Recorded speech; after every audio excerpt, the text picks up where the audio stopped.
I'd like to welcome everyone once again to the third lesson in our Market Profile Beyond the Basics course. As usual, before we begin, we need to quickly review the disclaimer. Trading and investing involve high levels of risk. Future results can be dramatically different from the opinions expressed in this course. Past performance does not guarantee future performance. The presenter may or may not hold positions in the financial instruments discussed. Our third lesson in the course is titled Order Flow Tracking Using Footprint Charts. And even though we will not cover all the aspects of order flow tracking and the different elements of the footprint charts in this lesson, this is our first lesson where we will actually begin to talk about, discuss, and introduce some of these concepts so we can begin integrating them and using them in the trading strategies and the various applications of the profile that we will look at together. So today's lesson will discuss really some of the basics, and we will look at some of the preliminary strategies, analytical tools and techniques for tracking order flow, but certainly we will get into it in much greater depth and greater detail in other lessons as well. I say that at the beginning because I know that this is a rather confusing and difficult area for many people, especially those who are not familiar with the process of order flow tracking, and I didn't want you to think that a subject as intricate and as detailed as this one would all be covered in one lesson, or that you would try to sort of learn all that there was to learn from this one lesson. We will certainly spend additional time on it, and we will look at a number of different things relative to footprint charts and order flow tracking. Now, typically, at the beginning of each new week in the course series, we will do a review of the concepts that we have covered in the previous week, and I also like to go over the exercise that you had, and I think that this is a very important part of the educational process because it gives you an opportunity to apply the concepts in real time in live markets, and it gets you on the track of thinking, how do I use this information? How do I put it into use? The things that we talked about during our last week lessons had to do with using the profile to identify and learn about market sentiment, using the profile to also learn about market momentum, and using it as a tool to trade in harmony with the market and market activity. So let's take a look at our practical exercise and answer some of those questions together. What does the chart tell us about market sentiment?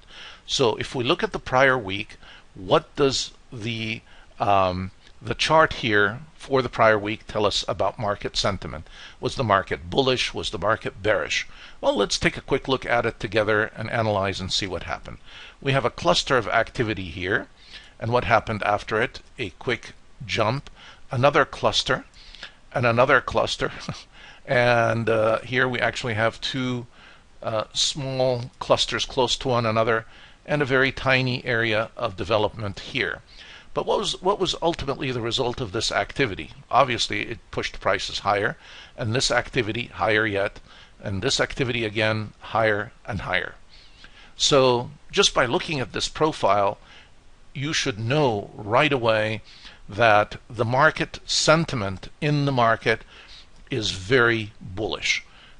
That's from studying the profile and the development of the profile. This is a very bullish looking profile.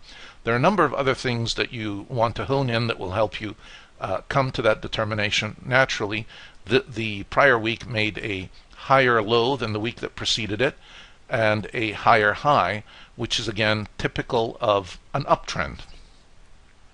Not only that, if you take a look at the way the profile looks, once we finished this intense area of activity, we seem to be jumping higher and higher very quickly. Look at these areas of underdevelopment here. The reason that we didn't have much activity here, the market just didn't have time to waste to spend trading in this area, jumped higher and traded for, again, look at how small the cluster is, for a short period of time, and then continued on. Again, we have another valley here, and the other cluster was very small. It didn't really begin to rest and find a stopping price, if you will, until up here, and this is the new rotation, or this is the new normal distribution for the week. So the distribution up here is much higher than all the others, and we end up closing close to the high of the week. And look at the value area high way up there, and this is the value area low. So when you analyze the weekly profile, trying to get a gauge on market sentiment, those are the types of things that you look at. And hopefully when you did that, you came to the same conclusion that I just described. Does the profile indicate trending or non-trending? Well, we already talked about a higher low than the prior week and a higher high, so that is the definition of an uptrend. We're making a higher low and a higher high. Not only that, take a look at the trend of where the clusters are moving. One cluster above the other, this one here and this one here, for a close close to the high. That is a very strong trending market to the upside.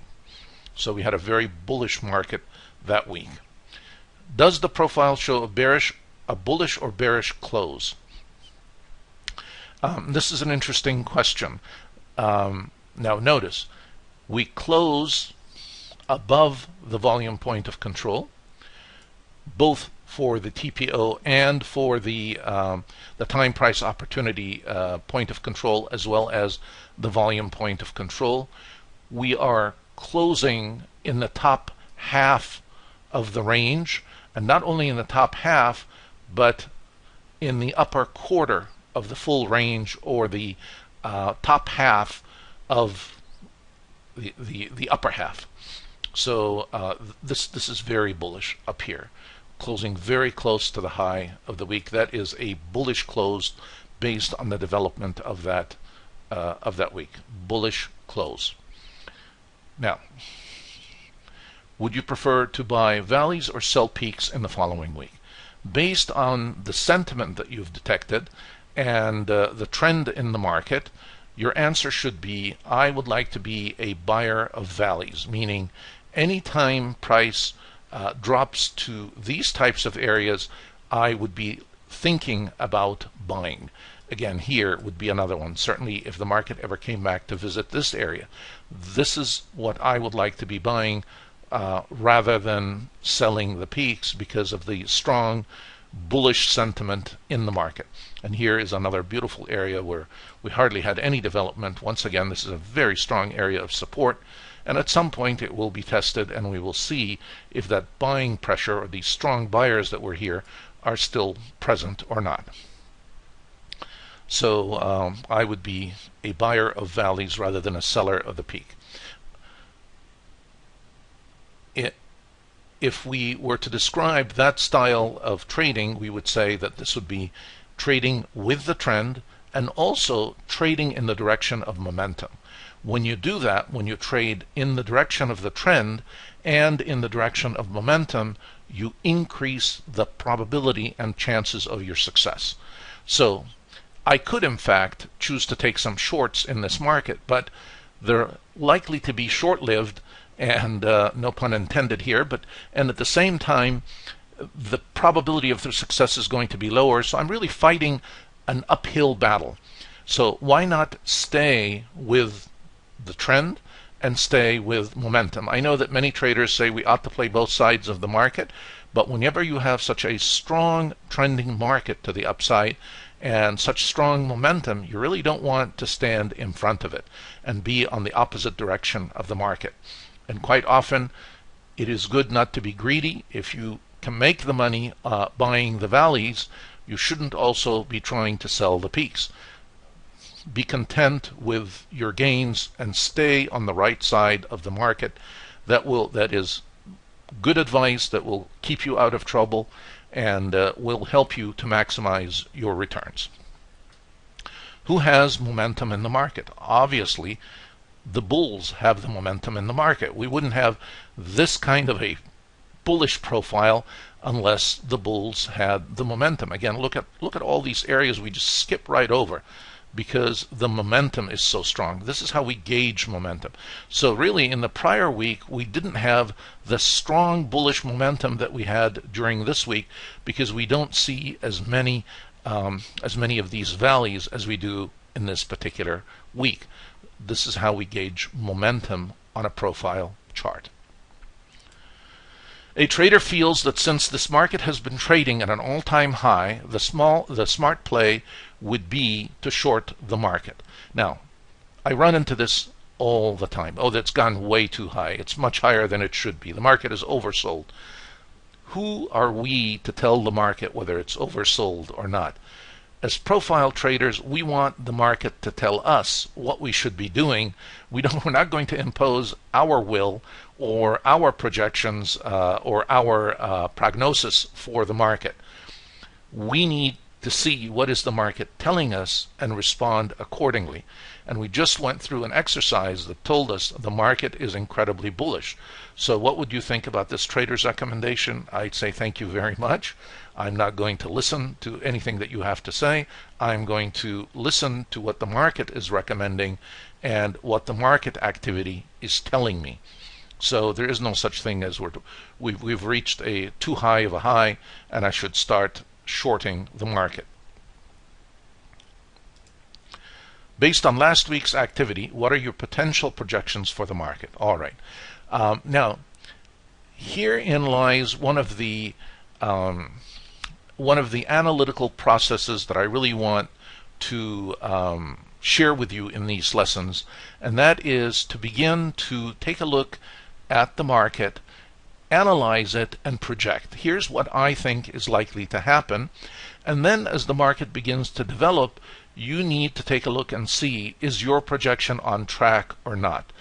This helps you, again, to stay on the right side of the market, and it helps you to get out quickly if, in fact, things are not developing according to your projections. So a reasonable projection for us would be that we're going to have another bullish week next week. Perhaps the market may dip back for a retest of this point of control because we are somewhat close to it, and we are below the half of this upper half that we just discussed. And in addition to that, the market could also roll all the way back to come back to this valley here for a retest of that valley. All these are potential scenarios for the next week. Before we continue higher, the market may decide it wants to reaffirm the support levels that were created during this week, which then becomes the prior week for next week before it starts moving higher. If in fact the market gaps up, let's say, and decides to move quickly higher, then certainly I would expect the market to continue above the close with a range, at least average true range for the week, and that should be in the neighborhood of about 35 points higher. So that would be my projection. We could be moving in this direction for a little bit for a retest, and then after that we may be pushing higher, and that range could span from here to here. If in fact that's the case, I would reasonably say somewhere in the neighborhood of 35 points. It could of course be greater, it could be a little bit less, and that's just a projection. And the projection is based on the average true range for the week and what is likely or what might happen if the market decides to go back and retest some of the levels that were established in that prior week. All right, we switched the slides and now we're looking at the market with our powerful analytical tool. We have the market profile on the candlestick chart, and this time our candlestick chart is a 10-20 minute candlestick chart of the ES Mini. So each of these represents one session. one session for the day followed by an evening session. So, and actually the first session is a whole week. The next session is another week, and this is the third week. And each of these candles represents either a day or an evening session for the week. Now, this is what the market looked like at the close. So in reality, this profile right here is the very same profile that we were looking at in this slide here. So this week is how it looks if we put it on candlesticks. And you begin to see a different perspective and a very useful image for that particular week. Now let's take a look at the question and answer it together. The profiles shown are all volume-based profiles. Again, I mentioned to you that I prefer to use volume-based profiles, and so you will find that my charts will all be volume-based profiles. Does the last week VPOC, volume point of control, and that is this level right here, does it appear to be a level of support or a level of resistance? Well, let's take a look at what happened when prices came to that level. They dipped below, came right back up, dipped below, came right back up, dipped below, took it higher, and we came back to test it here. It pushed it right back up. So far, that volume point of control has been a strong level of support so far. That's not to say it will be a support level forever, but at least on this chart, it certainly is a support level. Now, why are we using the 10-20 minute time frame? Again, I emphasized the point in previous lessons that selection of the time frame is very important relative to the instrument that you're using. The 10-20 helps me to break up the evening and the day sessions on the ES Mini. That is why we are using the 10-20 candles for each of these weekly sessions. Okay, another interesting question. Why is the 1866.50 an important level on this chart? Well, let's take a look at it and see. Where is it? Well, it's right here. It was in fact the high of the week that preceded this week we just finished. Your highs are always very, very important. Not only that, take a look. If we look here, this was an area of very low development. So in this week, we sailed right through it, and it took prices higher. But in the prior week, look at what happened. This was a resistance level, and prices dropped down here, down to this level, and then they continued lower. So probably there were some people that in fact may have been short in the market at this level and stayed in it, but look at what happened to them here. The market started moving back up. So if the market comes back to visit this same level and you have some shorts that were trapped here, what are they likely to do? They're likely to be buyers to cover their shorts. What will that do when they come down here to buy? It will push prices higher. And so this is an important level in the market that may come back to get retested. And we know that there is a potential for the presence of trapped shorts in this area at this high. There were a number of people that shorted, and we can see that, and prices did drop, and we had a significant gap here. And if they didn't get out of their shorts when the market started moving higher, they were anticipating prices to continue lower. They are trapped. And that is what would happen when prices would come back to this level. All right. Now, where is the most recent price level of resistance for last week on this chart? The most recent was right here. We had some selling, and take a look at the after effect of that selling. Prices continued back down lower, and they came right to the volume point of control, found support, came back up. So here's our latest level of support, and there's our most recent level of resistance. The most recent 10-20 period on Friday's session closed below the 5 simple moving average. Here's my 5 simple moving average, and yes, we did close below it.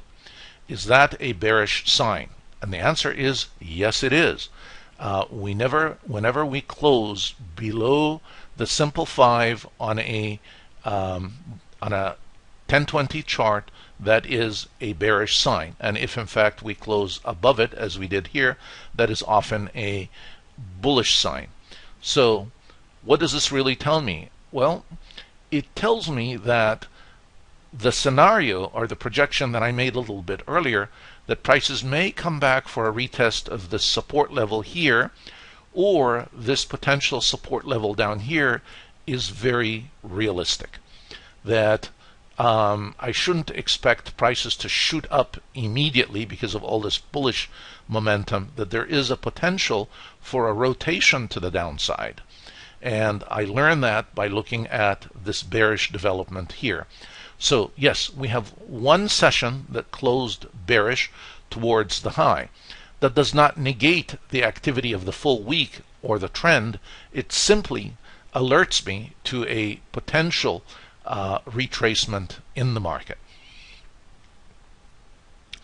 Now, notice what actually happens after this. This was the candle where we closed the week, and this was the subsequent activity that took place after that. Take a look at what happens. Well, the next candle dropped lower, came right back to the developing volume point of control. Now, the following session actually dropped even lower, and notice right where it came to. Okay, the level that we described earlier. So it is actually following the projections that we had discussed and made earlier. The buyers were still here and they pushed prices higher. We close above the 5, we get back into bullish sentiment. But what happens here again, when we get up to this high, we're not able to sustain it, and we come back to this level here, which is the volume point of control. We find support, we go back up. This tells me that the market is not quite ready to move higher yet. It needs to consolidate its support, and we may in fact see a rotational market for a number of sessions in this area before we move higher. Now, notice again, I want to re-emphasize the strong support that we had here that coincides with both the high of this week, that 1866.50 level that we were looking at from the prior week, and the valley that existed here, which was again an area of support, and it continues to be an area of support. You notice here it pushed prices higher, and that buyer obviously is still in this territory. Well, when we come back again, will they still be here if we come for another test? Well, we won't know the answer to that unless we see what happens in the market, if in fact prices come back to visit that point again. All right, now we've completed our review, and I would like you each week to be looking at the market using the tools and the analytical techniques that we're discussing to determine your projections for the market that you trade. Now, we're going to switch gears now and get to the topic at hand for this lesson, which is footprint charts. Well, what are footprint charts? Footprint charts are a feature of Market Delta that is the only platform that I'm familiar with that uses footprints. And as a matter of fact, I think they have trademarked that name, so I don't think there is anybody else that uses it. But what are they? Well, footprint charts really provide us with detailed data and information about market activity, as you will see with me here. This is what is described as a basic footprint. Well, instead of looking at a candlestick, I'm looking at a rectangle with shaded colors in the background and numbers on it. And these numbers are details for that period of time, and each of these rectangles, or bars if you will, happens to be a 30-minute period for the ES Mini. It could very well be a period for a stock, it could be an ETF, it could be another future, but the important thing is it is traded on an electronic exchange that can offer this data. Forex gives you some of this data also, but the problem is in the Forex market there is no central exchange, so the accuracy of the data is often in question. If we take a close look at each of these bars, rectangles, or footprints, as Market Delta calls them, we will find that each of them has a number on the right-hand side and a number on the left-hand side, separated by the letter X. Now, all of the numbers on the right-hand side are really all the trades that were conducted or transacted at the ask. So all of the numbers here on the right side are the cumulative trades that were transacted, completed at the ask at these price levels. And if you trace back here, it would tell you the exact price level at this particular candle. Similarly, all of the trades on the left-hand side of the footprint are the trades that were traded at the bid. Now, there is a general assumption that is often made that trades that are made at the ask are made by buyers, and that trades that are made at the bid are done by a seller. Now, in many instances, that is really a false assumption. So be very careful with that, assuming that all the trades at the ask are really buyers and all the trades are the bid are sellers. There are many times in the market where, in fact, buyers will put a limit order and will buy at the bid. They are responsive buyers, and at the same time, there are responsive sellers that will sell at the ask. So be careful with that gross generalization. It's often used, but it can be tricky. So let's for now consider trades at the ask, just the numbers on the right-hand side, trades at the bid at the left-hand side. And we will talk about how we can determine whether these numbers represent sellers or buyers in great detail when we begin to look at the actual outcomes and the impact of the transactions on the market. That is the best gauge. That is the best way to find out whether these trades were made by buyers or sellers, and not to just assume simply because a trade was executed at the ask, then those must be buyers, or if a trade was executed at the bid, then we're making the assumption that those were sellers. So always remember, buyers do in fact frequently buy at the bid, as sellers frequently sell at the ask. Now, you will also note on the chart different gradients of the two colors green and red. The intensity of the color is used to indicate the level of total volume activity at that price level. So if we look here in this bar, this is the darkest red color on the bar, and it in fact has the highest level of activity within any of the price ranges on that bar. Now, why red, why green?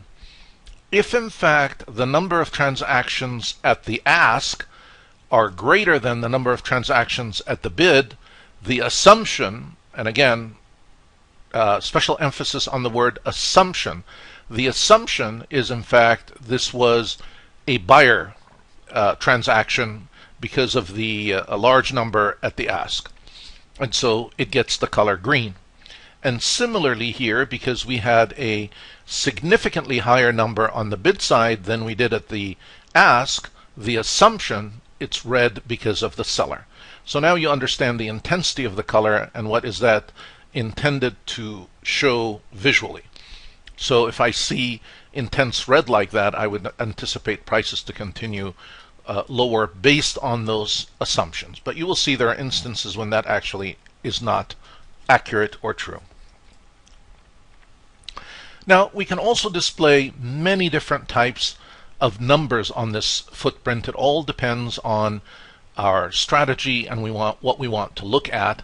So again, in our first lesson, when in introducing the footprint, we're just going to look at some of the basic capability, and we'll also take a look at how we use this capability. And there will be many other items on there that many options to display data and details that I personally don't use, and you're certainly welcome to research and try them on your own. But sometimes data can be overwhelming, so I like to focus on data that is relevant to what I'm doing and useful, rather than just sort of looking at data for the sake of looking at lots of data. All right. Now, here we have total volume at each price. So instead of a bid and ask, it's simply a lump sum number at each price level within the range of the bar, what the total volume was. Regardless of whether it was traded at the bid or the ask, this is the total volume. And again, one color, the blue, and the intensity of the color indicates intensity of volume. So right away, your eye would focus here on the area in this bar that had the greatest volume, because it shows the highest intensity. Similarly, that area was here.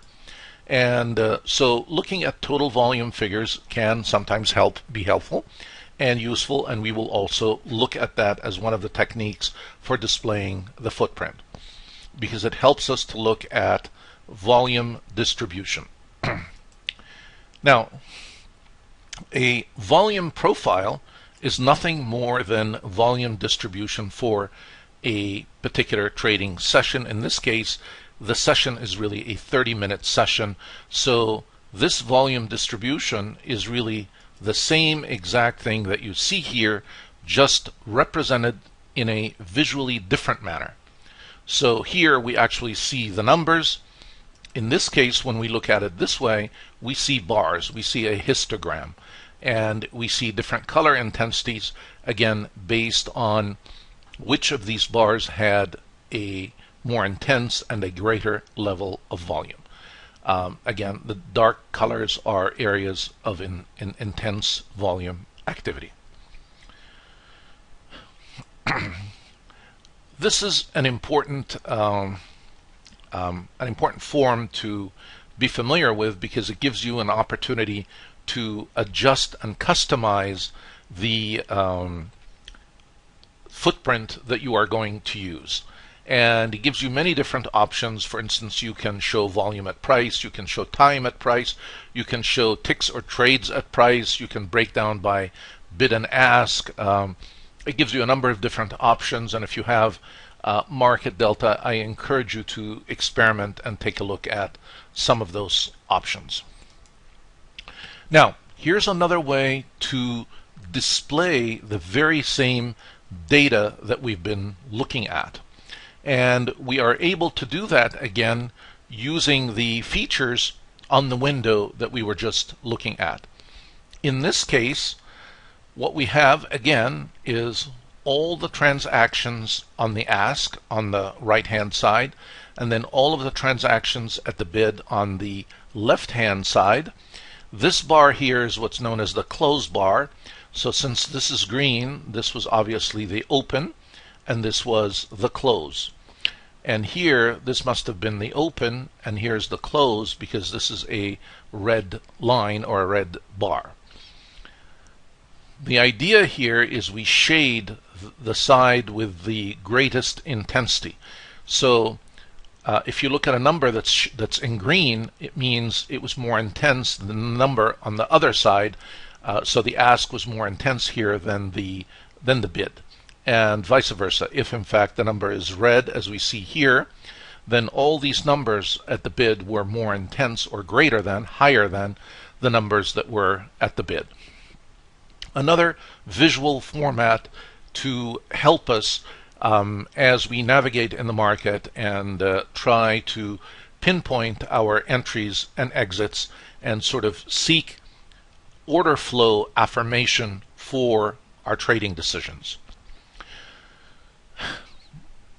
We've just looked at a broad overview of what the footprint looks like. We haven't begun to actually employ or use them yet. We need to understand what they are before we can do that. But let's talk a little bit about how they help us and why they're useful. First and foremost, they show us volume at each price, which is really a very helpful number to look at. Is volume increasing? Is volume decreasing? And in which direction? They also help us to see the breakdown of volume at each price. We already talked about the fact that I can display the bid volume and the ask volume for any price level. That's really a breakdown of the volume at each price. Order flow, it also shows me what's happening with order flow.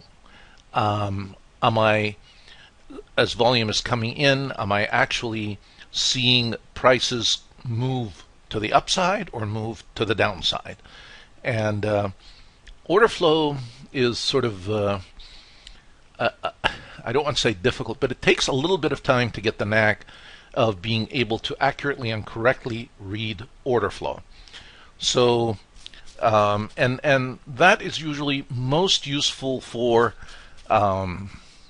intraday traders learning to use the order flow, because there isn't much movement during an intraday move, and you want to really enter at the best price, and you want to make sure that you are coming in at the right point of order flow. If you are in fact a swing trader, the order flow is not going to be very significant for you, because you have somewhat of a more flexible margin for your entries, margin of error, if you will.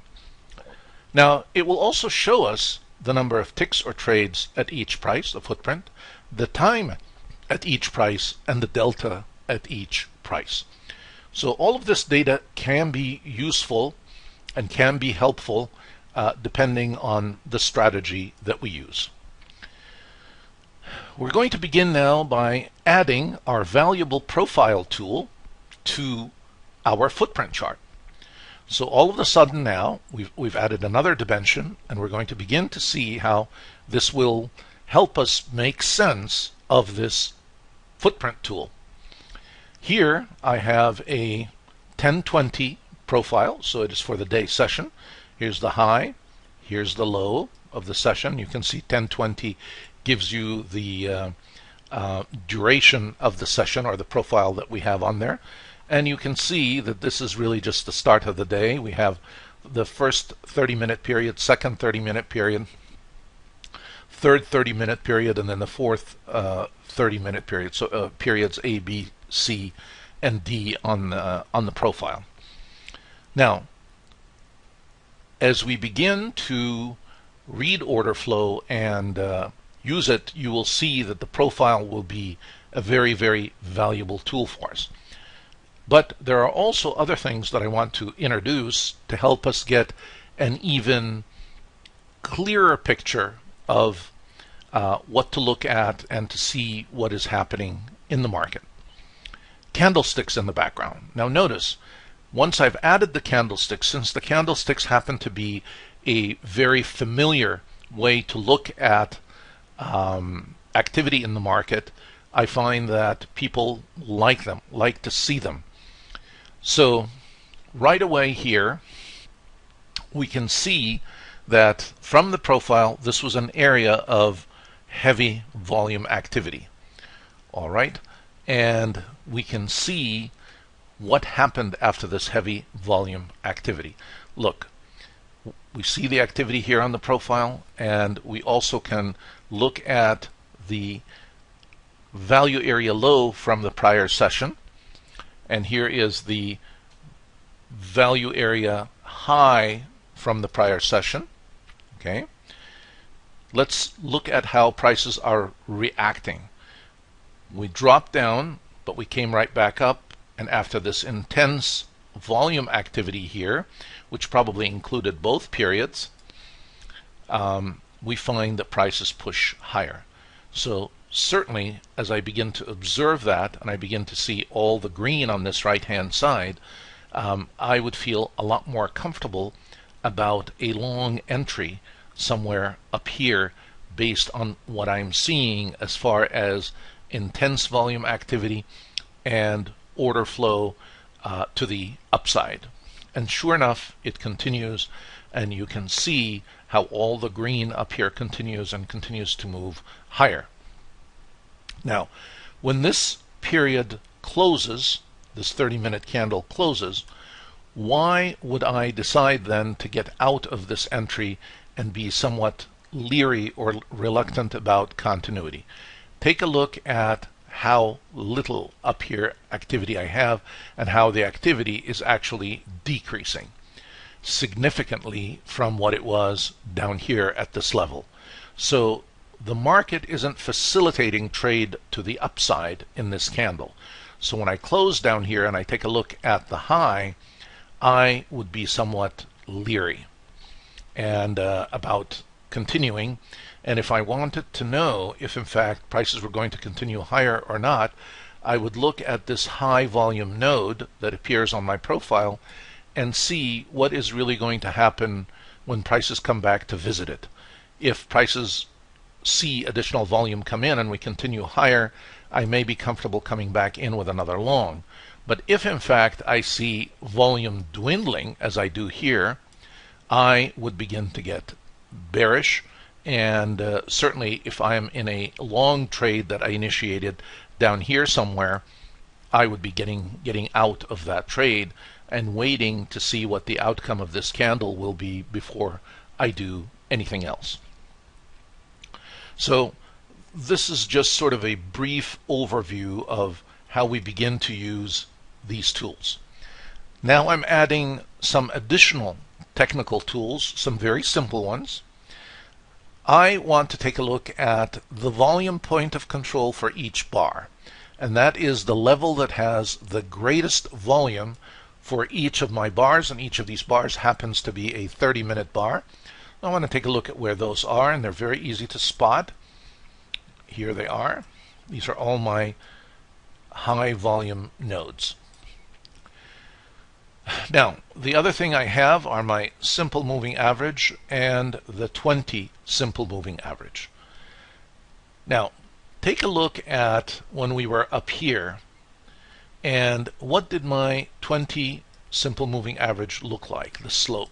If you notice, it was really lying pretty much flat. Yes, the 5 was heading higher, but the 20 seemed somewhat dormant, which was consistent with what I observed as we ended up deviating away from value above the value area high, and I saw that the volume levels were starting to dwindle.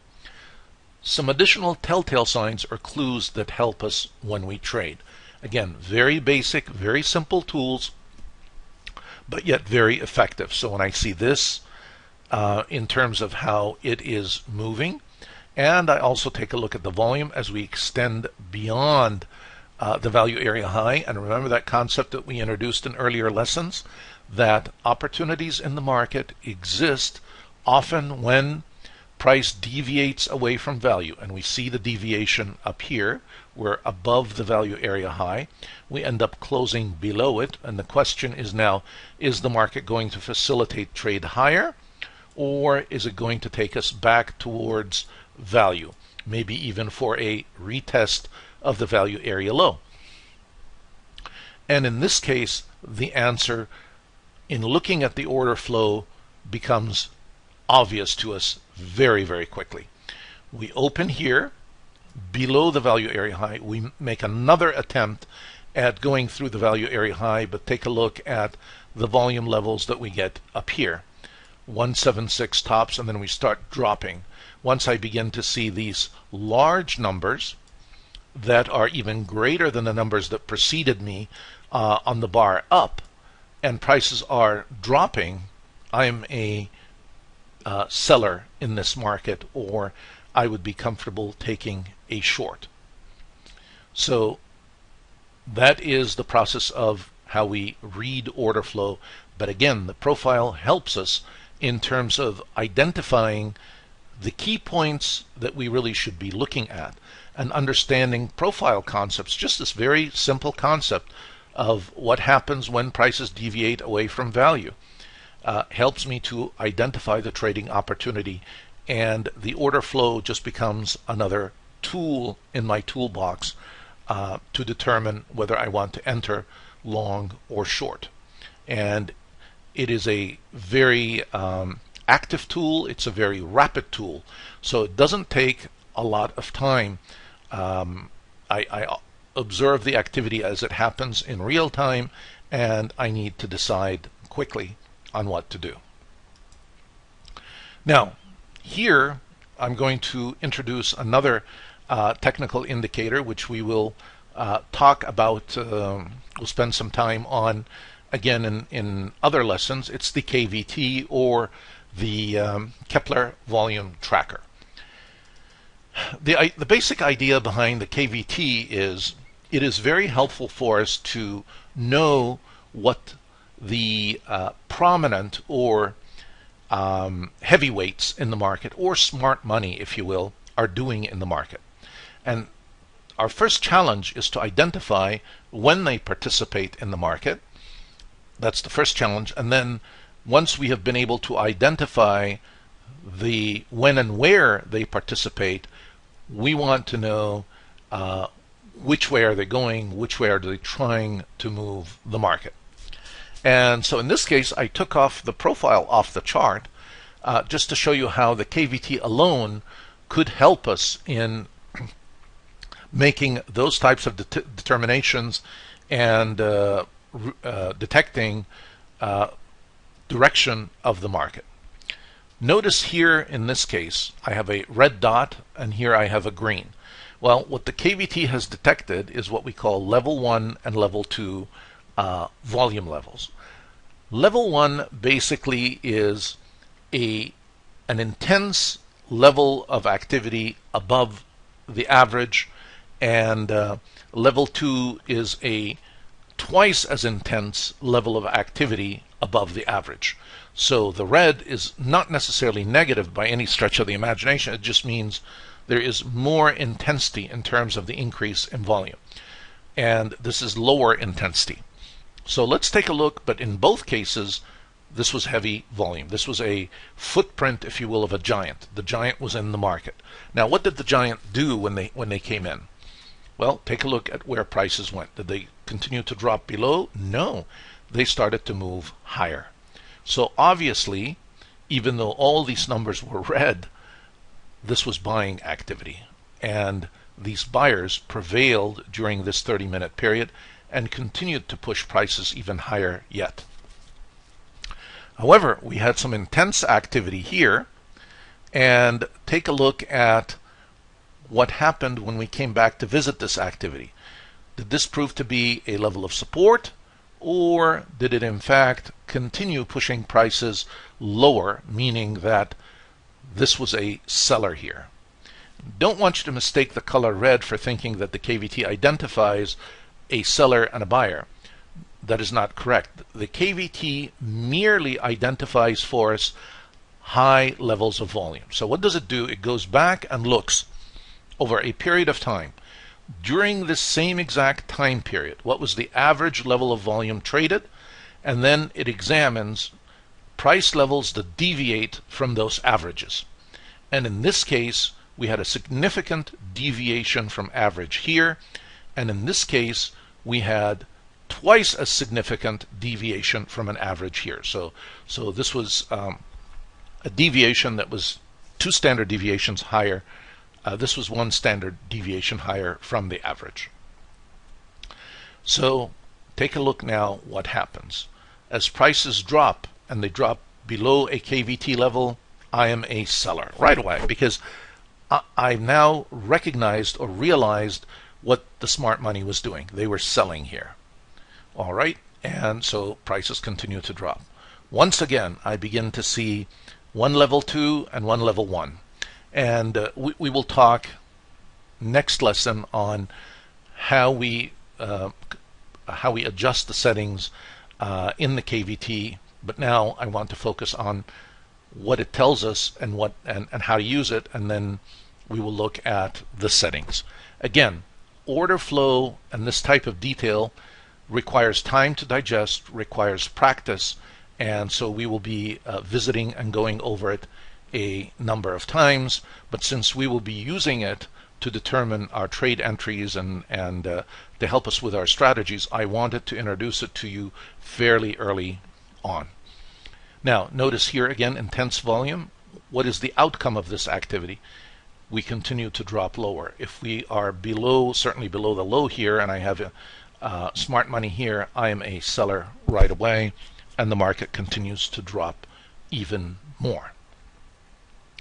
Now, let us take a look at the KVT, and now, in addition to having the KVT on the chart, I've also included the profile. So take a look at some of these levels of the smart money and their participation and how they begin to correlate with our profile. Up here, the intense activity came in at the value area high of the prior session. Notice this was our value area high, and it extends through here. This is actually the value area high of this session, the line above it. So it came in here, and this was probably selling activity. And believe it or not, even though all this looks green to you, it probably was this very same seller continuing to sell to all those eager buyers who actually ended up being on the wrong side of the market. So the smart money was selling here, and I don't want to say the not so smart money was buying, because take a look at what actually happened in the market. So even if I were a buyer, I don't want to be trapped up here. The minute I begin to see this development and I begin to see order flow change, and this is the power of the order flow, then it behooves me to quickly get out of the way and adjust my trading position, either exit or take my profit. If I was long from down here, order flow is incredible that way. It really helps us to respond, and respond quickly, if we can understand it and if we can read it.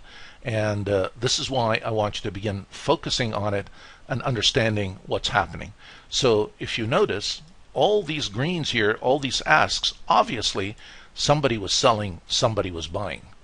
All these contracts that were sold here, all the individual or individuals or entities or whomever that bought them, what are they doing now when we start to see prices fall? Well, certainly some of them probably will close their positions, but remember, there are some that are going to get trapped, and they've trapped some longs up here. Keep that in mind. Certainly you never want to be one of those, but it does happen, and longs do get, unfortunately, trapped. Now, we drop and we continue dropping. And a mistake many traders make is they tenaciously hold on to a position because the loss is painful. They don't want to take the loss.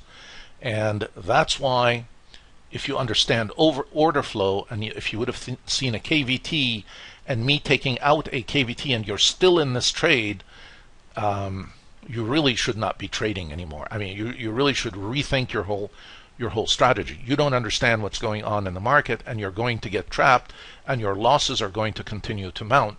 And that's what we want to prevent, and that's what we want to avoid. This is what gets a lot of traders into trouble. Some will describe it as psychology. I often tend to describe it as not understanding the market. And once you begin to understand order flow and you see that the flow is not in your direction, why are you still in a long trade? You need to pull that plug on that trade and pull it as quickly as you can. And you can also see it not only from order flow, but what's happening relative to the profile structure. We're at a value area high. We ended up going above the high. We get rejection of prices. We're going to move back towards value. Why would I be stuck up here in an area that was rejected and wasn't going to move higher? Why not just get out of the trade, come back in, And if prices rotate, come back up, I'll come back up with them.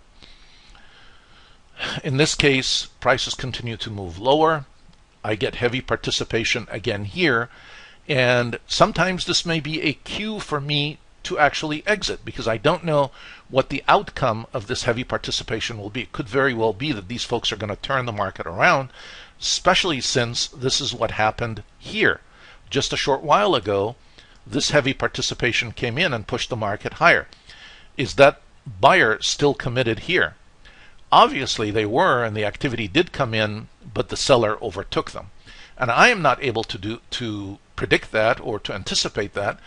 So what would be much smarter for me is to stay on the sidelines until I have a clear indication of the outcome of this intense activity.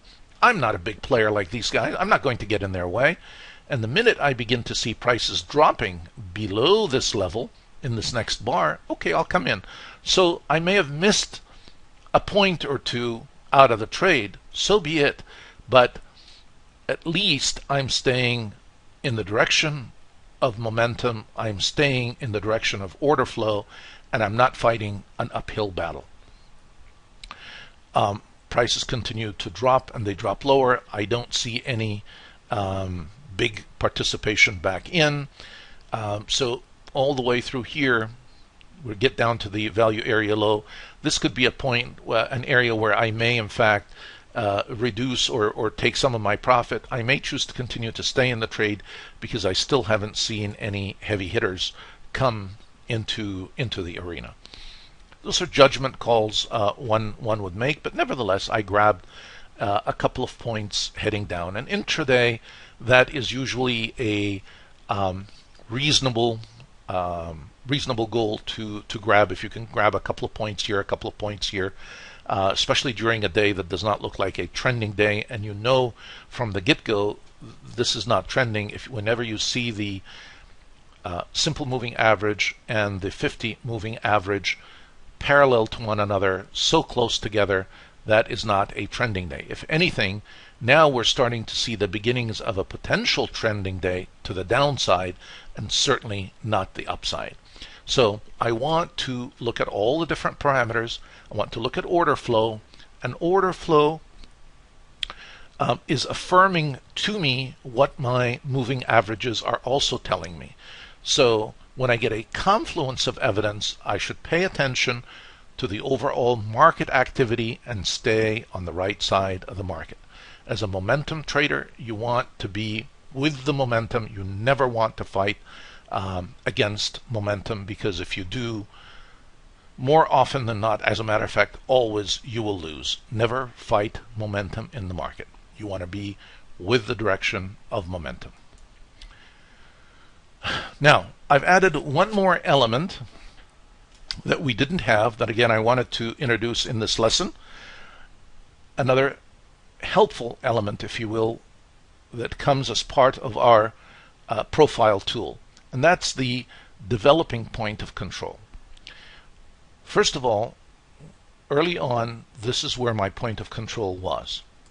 And then my point of control, meaning the price level that had the greatest intensity of volume, jumped and was up here. Now, when prices were rejected up here, notice what happened. Prices continued back lower, and we came right back to the old volume point of control. Now, we are dropping lower, and if in fact the market continues to find value lower, I would anticipate for this developing volume point of control to continue to drop. But notice how it becomes a level of resistance up here. So if prices come back for a revisit, this is going to be a key level of resistance in the market, because this was again a level of high intensity of volume in the market from this particular session. Notice, looking at order flow, we're looking at profile development, we're looking at market activity in real time. That is the process of analysis, or that is what a profile trader does. And notice how understanding the concepts, using the right tools, the combination, helps us to identify opportunities. Look at how many different opportunities we were able to capture. We were able to capture a long very quickly here. Once this came in, it gave us a warning signal, but prices shot up higher. We could get out. Even if we get out, once we begin to see this candle start to drop, let's say we get out here, in this trade we comfortably had about 3 points. Once we take out this intense level here and we start to drop lower, we have a short trade. We're sellers. We continue to drop. I begin to see this intense activity. I exit. I have at least a point and a half, possibly 2 points into this trade. Now, prices continue to drop even lower. We take out this low. I'm back again in as a short. Prices continue to move lower.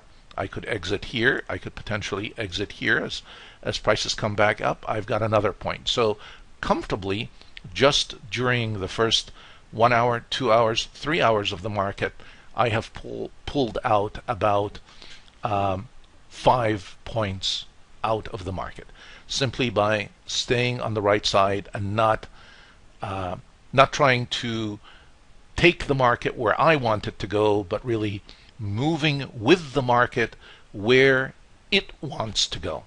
That is the key thing that I would like everybody in this course to take away from this course. Our objective is always to identify where the market is going and to be on the right side of the market, not against the market. And the minute I start to get an indication that I am on the wrong side, I should have the discipline, the intelligence, and the speed to get out and remain on the sidelines or get back in on the right side. Never hesitate to take a small loss. That is the best time to take a loss. If your losses start to mount, that's how you blow your accounts. So keep that in mind. On all these tools, the whole purpose of all of these tools and techniques are to help us manage our risk and to always stay on the right side of the market. All right, with that advice, I am going to conclude our lesson for today. And as always, I will wish you the very best of luck with your trading activity. Feel free to forward to me any questions that you may have. I'm always delighted and happy to address them for you, and I'm hoping also that you are pleased when you get my answers. Do your homework, apply the stuff. This is the best way to learn, to actually apply the knowledge. So good luck, and we'll see you in the next session.